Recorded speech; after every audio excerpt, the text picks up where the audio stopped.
Hey, it's Tim and Lisa, and you're listening to the REI Concierge Podcast. The REI Concierge helps Americans living abroad find and buy great investment properties in the U.S. From analyzing markets to finding local partners to closing your first deal, we are partnered with you every step of the way. Let's jump into today's episode. Hello, and welcome back to another episode of the REI Concierge Podcast with Tim and Lisa. At this point, I would normally introduce our guest, but I am going to pass this over to Tim to do the introduction for our guest today. Tim, who are we talking to? Lisa's hyping me up so much. Because she knows I'm a big fanboy and I'm geeking out because Chad Carson, ladies and gentlemen, has been gracious enough to grace us with his presence here on the podcast. Chad Carson, welcome.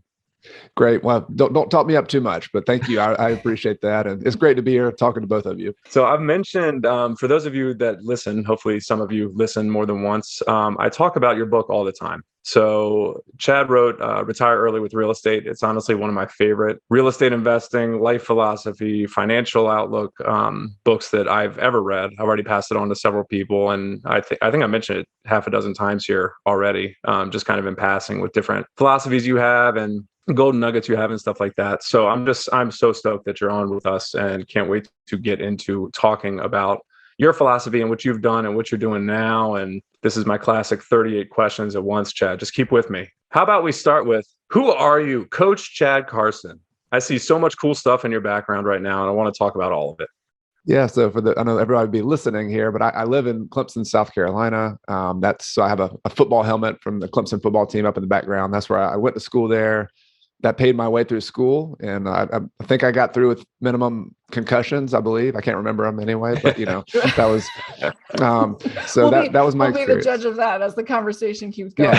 Yeah. Let me know if things seem coherent as we keep going here. So I live in the town where I went to school. It's a small town and kind of near the Appalachian Mountains, beautiful kind of waterfall area, lots of outdoors. So we love living here, but I also appreciate your mission and what you do.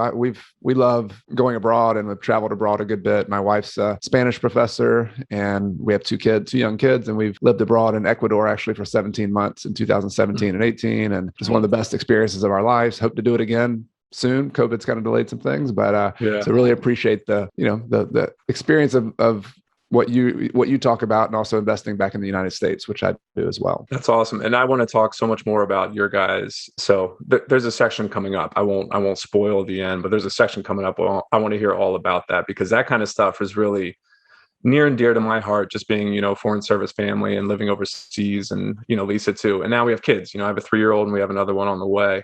And I just wonder about how certain things work and how you can make that work, and how real estate has allowed you to do that. Let's just get started with a little more background about you. So you played football, you go by Coach Carson. When did real estate come into play? When did you get this bug? Was it in college? Was it after college? And then we'll just kind of get into it from there. Right. I was very fortunate that I had a family member or family members that were investing in real estate. So it was always in the background. And my father had rental properties, and my mom and my dad had sort of a business partnership. They were partners in the real estate business, but she was a dentist. And so she earned good income. My dad, they made the decision that he's a CPA, certified public accountant, but he would go in, had an entrepreneurial bent, and he started buying rental properties when I was probably 10 or 11. And I used to hate real estate because my dad would drop me and my brother off at a property that he had just bought out of foreclosure, and it would just be nasty and fix it up, boys. Yeah, he would just drop us off. There's a refrigerator full of meat in the summer in Georgia, and it was just horrible. And there was piles of junk everywhere. And one time we saw a rat jump out of the pile of stuff and almost, right at us. And my brother and I were basically looked at each other like, this is the worst business I can ever imagine. I will never do this, as a 10 or 11-year-old, as we're painting walls and cleaning stuff. And in retrospect, what a great lesson my dad did by making us do some of the dirty work. And long story short, when I graduated from college and decided that football was no longer going to be in the cards, I was just ready for a break. I thought I was going to go to medical school because I was a biology major and really interested in that, but I just needed a break after football. And so I said, I'm going to take a chance and just try this entrepreneurship real estate thing. And I lived at home with my family in Noonan, Georgia, and just became a deal finder for my dad for about 9 months, where I just went out and sniffed around, talked to realtors, sent letters out, studied just one little piece of the business, which was how do you go out and find deals. And it was one of the best educations I've ever had, and was able to build that skill of analyzing deals and finding deals, such that about a year later, I went and moved back up to South Carolina. And a friend and I started our own business, and that was about 18 years ago. So we've been flipping houses, eventually started buying more rental properties. And where we are today, we have about 110 rental units between the two of us. And it's probably too much. We can maybe get into that. I think I want to narrow that down some. But we have some multi-unit properties, some single-family houses, some mobile homes, and also doing a little bit of private lending and financing. So we've done a little bit of everything in the business, but really enjoy that cash flow, the kind of monthly cash flow. And that was always our goal, to get that to the point where you can live off your cash flow from your portfolio. Yeah. I love that you were introduced to this as a kid, because so many of our clients were not. And even though I was sort of introduced to it as a kid, because my parents had just had 2 rental properties, but it also came with the complaints of the tenants who moved out and left all the junk. It's just a hassle. So when I first started buying rentals, my dad was like, you don't want to do that. And I think you just started off with such an advantage, even though you had to do the grunt work, the dirty work when you were young. Eventually you saw and were able to start so early. And I think a lot of us and a lot of our clients weren't exposed to it young. And so learning and seeing something new as an adult is it's a different mindset and shifting of mindset. Yeah, I agree. And I'm a parent now. And so for parents out there, if you're a real estate investor, which you're listening to this, you're probably either aspiring to do it or you're doing it. Mm-hmm. It's hard to teach kids directly, but they're not going to listen to all your words, but they do watch what you do, and they watch how you live your life. And I think that's what I got from my dad and my mom, is that they were entrepreneurs. They were out there. My mom had her own practice. My dad was out there making mistakes. He didn't do everything perfectly. I was doing some of the dirty work, but really the lifestyle, he was always at my practices. He was always involved in my life. He was busy, but wow, what a flexible, amazing lifestyle. And so when I started thinking about being an adult, I'm like, all right, what kind of lifestyle do I want? It was much less about, it was more about that. It was about how do you spend your time and how do you have flexibility? And to me, entrepreneurship in general, whatever there's lots of things beyond real estate in the entrepreneur umbrella, but I think real estate entrepreneurship is great because you can turn it into a business where you buy, sell houses, or you manage the properties yourself, or it can evolve into a completely, pure investment where you're just putting your money in it. And for people living abroad, you're going to have to be an investment and count on team members back at home for a while. Mm-hmm. But I think that's a pretty cool aspect of the business that I got to see. I just got to see the behind the scenes role model of somebody doing that. So somebody who hasn't had a parent, listening to a podcast and listening to examples of other people is where you have to get that instead of just seeing it at home, perhaps. Yeah. Yeah. I love so much about that. Lisa and I talk a lot about kind of the sliding scale of income passivity when it comes to real estate investing. And we do a lot of education with our clients in terms of like, how do you want a job or do you want an investment? And especially for folks in our position that have to rely solely on teams, like we buy houses that we've never seen and might never see. And like, how involved in it do we want to be? Do we want to trust solely on our partners? Do we want to put together our own teams? That's something we'll have to decide for ourselves.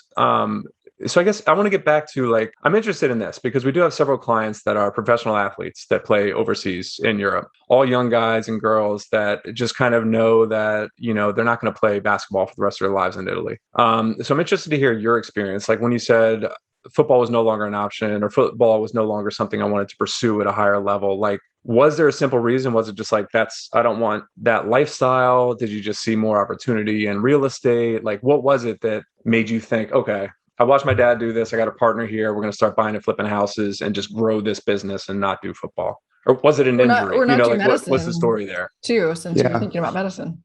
Yeah. Well, so the sports part of it was the teams weren't calling.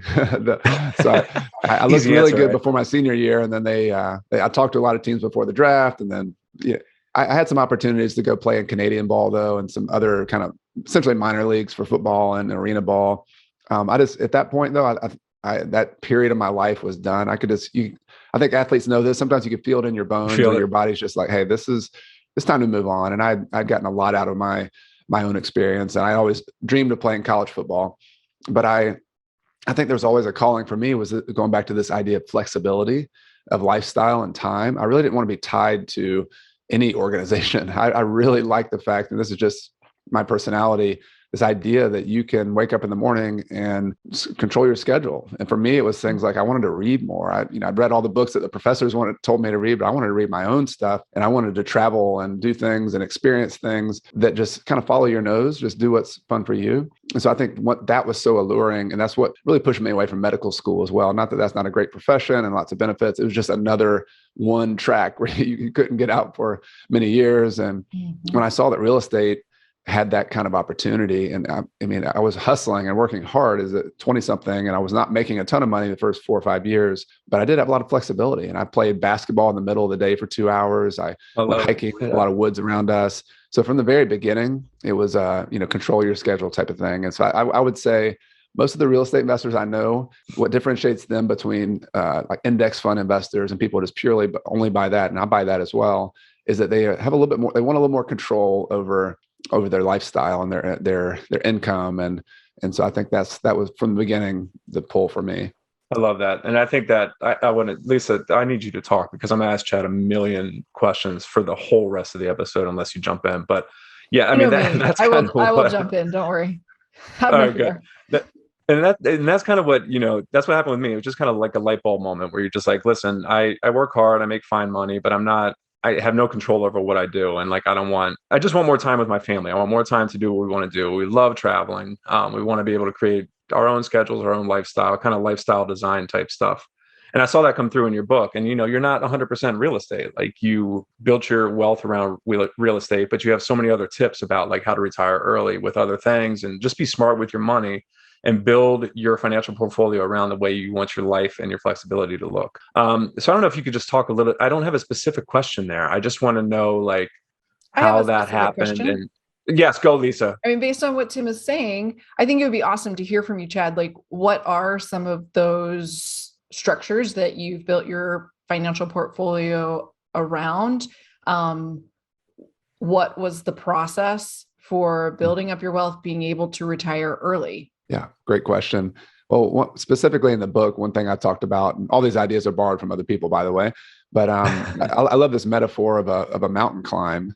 And I'm no mountain climber. I've never done like the real mountains, but I think it's perfect to think about, at some point financially, we all want to get to this peak of the mountain where we have our assets, or whether that's whatever type of assets they are, that you can live off your assets.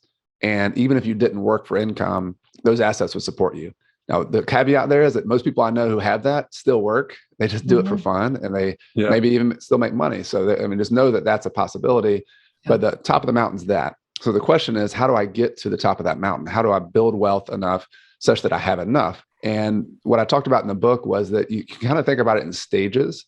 And when you first start, and I know this is the case for me, I owned my Toyota Camry, 1993 or 95 Camry with cloth seats. Nice. And that was about all I had, $1,000 in the bank after college. I didn't have any college debt. So I had, had some things going for me there, but I didn't have a lot of wealth to produce income. And so the first stages there are just try to get kind of some financial stability. So if somebody has student debt, if you have some personal debt, has nothing to do with real estate, but I'm just a big believer that you want to simplify your life. You want to get some of those risk type things out of your life, and financial risk has to do with debt.